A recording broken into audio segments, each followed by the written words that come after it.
Let's start with our first story. Korea Central Bank has decided to keep its key rate steady for May, taking a wait-and-see approach. But market watchers say a rate cut could be in the cards next month. Our Shin Se-min starts us off.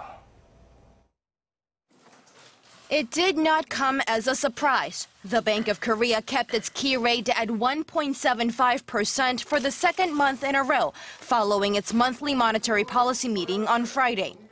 The central bank governor Lee Ju-yeol said the freeze is meant to assess the effect of the previous rate cut in March, the third quarter of a percentage point cutback since August of last year.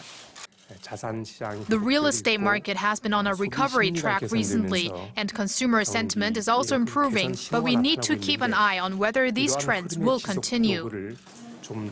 Lee added that the central bank is also closely monitoring the global financial market's increased volatility and the country's mounting household debt.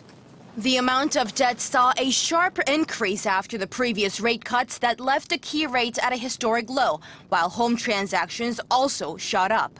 But saying that it's still unclear whether the effects of the rate cuts have been reflected on the real economy, experts add that more should be done. With the economic structure, the improved property market is hardly seen as a sign that the economy is improving, because it also means that many people have taken out loans to buy houses. Another rate cut is possible, with the central banker hinting that a reduction will depend on second quarter business data.